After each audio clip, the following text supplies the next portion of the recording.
खबर मध्य प्रदेश के जबलपुर से क्रूज हादसे में मृतकों की संख्या बढ़ गई है। बरगी डैम से 2 और लोगों का शव बरामद किया गया है। क्रूज हादसे में अब तक 6 लोगों की मौत की पुष्टि हुई है। नर्मदा नदी में बड़े स्तर पर इस वक्त तलाशी अभियान जारी है। क्रूज में कई शव फंसे होने की आशंका अभी भी जताई जा रही है। वहीं 23 लोगों को सुरक्षित बाहर निकाल लिया गया है।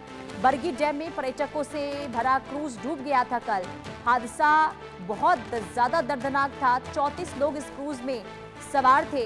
हालांकि कई लोग तो तैरकर अपनी जान बचा पाने में कामयाब हुए, लेकिन जिन लोगों को तैरना नहीं आता था वो डूब गए और अब मृतकों की संख्या बढ़ गई है। यानी कि 6 लोगों की मौत की अभी पुष्टि कर दी गई है प्रशासन के द्वारा। तो दूसरी तरफ अभी भी कई लोगों की लापता होने की जानकारी मिल रही है और जिनकी तलाश में इस वक्त रेस्क्यू ऑपरेशन लगातार वहां पर जारी है। ये 2 तस्वीरें आपको दिखा रहे कल से ही, और 13 घंटे से ज्यादा का समय बीत चुका है, लेकिन जो लोग लापता हैं उनके बारे में कुछ अब तक पता नहीं चल पाया है। हालांकि अभी सुबह सुबह 2 के शव को बरामद किया गया है और अभी भी कई लोगों के लापता होने की जानकारी मिल रही है, जिनकी तलाश के लिए इस वक्त ऑपरेशन वहां पर युद्ध स्तर पर चल रहा है। अब ये 2 तस्वीरें एक बार फिर से आपको दिखा रहे बरगी डैम की वो तस्वीर है जहां पर क्रूज डूबा था कल, जहां कल दर्दनाक हादसा हुआ था। पर्यटकों से भरा क्रूज डूब गया था, जिसमें अब 6 लोगों की मौत की पुष्टि हुई है। कल तक 4 का ये आंकड़ा था, लेकिन आज सुबह सुबह 2 और शव बरामद किए गए हैं। यानी कि अब कुल जो संख्या है मृतकों की वो 6 पहुंच गई है और अभी भी कई लोगों के लापता होने की जानकारी मिल रही है, जिनकी तलाश में इस वक्त वहां पर ऑपरेशन जारी है। सवाल कई हैं कि आखिर कहां ये लापरवाही हुई, किस वजह से ये हादसा हुआ है, आखिर क्यों यहाँ पर, क्योंकि मौसम खराब था और मौसम बिगड़ने के बाद ये हादसा हुआ है, क्योंकि तेज हवाएं चल रही थी और इसके बाद जो क्रूज है उसने अपना संतुलन खो दिया और इसके बाद जो क्रूज है वो डूब गया, जिस वजह से 6 लोगों की जान गई। सवाल ये कि आखिर जो 6 लोगों की जान गई है इसका जिम्मेदार आखिर कौन है। जबलपुर के बरगी में इस वक्त हम मौजूद हैं, जहां कल दुखद हादसा सामने आया था। क्रूज जो है वो डूबा था। कई लोग लापता हुए थे और अगर बात की जाए तो 14 लोगों को बचाया गया था। एक व्यक्ति बाद में जीवित निकला था और हम दिखाना चाहेंगे अभी भी जो रेस्क्यू ऑपरेशन है वो लगातार जारी है। पूरी रात टीमें जो है वो मेहनत करती रही और अभी सुबह से एक बार फिर कहीं ना कहीं जो क्रूज है उसको निकालने के प्रयास यहाँ पर किए जा रहे हैं। सेना के जवान, एनडीआरएफ और एसडीआरएफ की टीमें जो है वो लगातार कहीं ना कहीं प्रयास कर रही हैं क्रूज को निकालने का।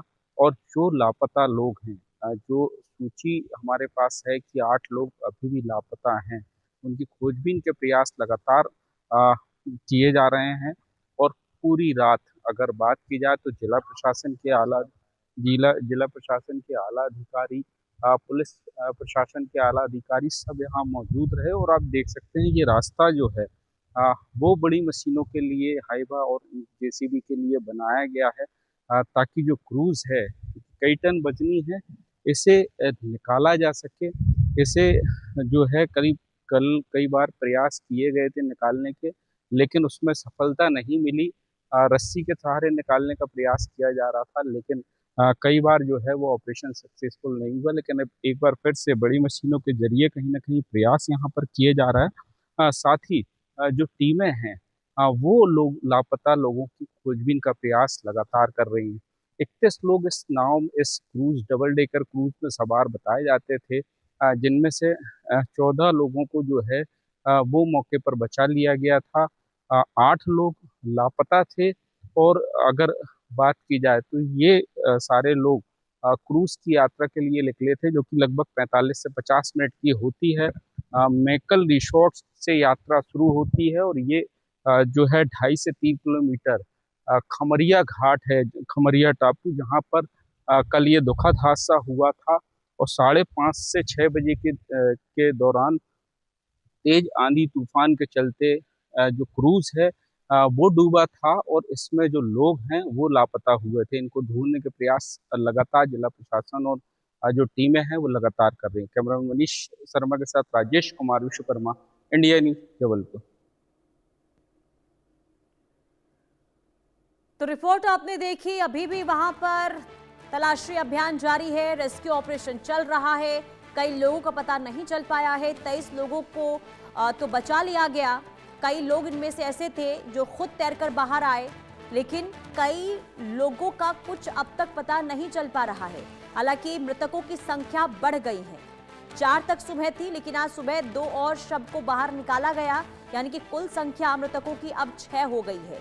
और अभी भी कई लोग हैं जिनके बारे में कुछ भी जानकारी नहीं मिल पा रही है, क्योंकि देखिए कल शाम को यह हादसा होता है और इसके बाद कल क्योंकि मौसम खराब था, तेज हवाएं चल रही थी, बारिश हो रही थी, जिस वजह से रेस्क्यू टीम के सामने भी कई चुनौतियां थी और अंधेरा होने के बाद जो है रेस्क्यू ऑपरेशन को रोक दिया गया था, क्योंकि अंधेरे में काफी परेशानी हो रही थी। लेकिन आज सुबह सुबह एक बार फिर से तलाशी अभियान शुरू किया गया है और अभी भी कई परेशानियां इस वक्त रेस्क्यू टीम के सामने आ रही हैं, क्योंकि पानी का बहाव तेज है, लहरें वहां पर ऊंची ऊंची उठती हुई नजर आ रही है, जिस वजह से काफी मशक्कत इस वक्त रेस्क्यू टीम को करनी पड़ रही है। लेकिन कोशिश ये जारी है कि जल्द से जल्द जो लोग लापता हैं उनके बारे में कोई जानकारी मिले और साथ ही साथ वहां पर तलाशी अभियान तो जारी ही है, लेकिन दूसरी तरफ सवाल ये भी कि आखिर चूक कहां हो गई।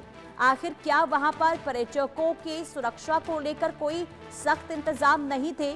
अगर वहां पर क्रूज का संचालन हो रहा था, मौसम खराब था, पहले से ही मौसम विभाग की ओर से अलर्ट जारी किया गया था, तो आखिर संचालन को रोका क्यों नहीं गया? आखिर क्यों इजाजत दी गई क्रूज चलाने को लेकर? अब इस दिशा में भी कार्रवाई होगी। सवाल ये भी कि क्या क्रूज में कोई तकनीकी खामियां भी थी? किस वजह से यह हादसा हुआ? क्या इससे पहले भी ऐसे हादसे हो चुके हैं? अब हर पहलू पर इस वक्त वहां पर जांच जारी है, लेकिन प्रथम कोशिश वहां पर ये कि जितने भी लोग हैं जिनके बारे में अब तक कोई जानकारी नहीं मिली है, उनको सबसे पहले तलाशा जाए, उनके बारे में जानकारियां इकट्ठा हो, ताकि आगे की जो जांच पड़ताल है इस दिशा में होती हुई नजर आएगी। हालांकि कई बार देखिए अपर्याप्त सुविधा होती है, इंतजाम होते हैं, जिस वजह से ऐसी दुर्घटना होती रही है, लेकिन इसके बावजूद भी कोई सबक देखिए नहीं लिया जाता है और आए दिन ऐसे हादसे जो हैं वो बढ़ते हुए नजर आ रहे हैं। लेकिन सबसे बड़ी यहाँ पर लापरवाही ये हुई कि मौसम खराब होने के बावजूद भी आखिर क्रूज को चलाने की इजाजत, क्रूज के संचालन की इजाजत आखिर क्यों दी गई?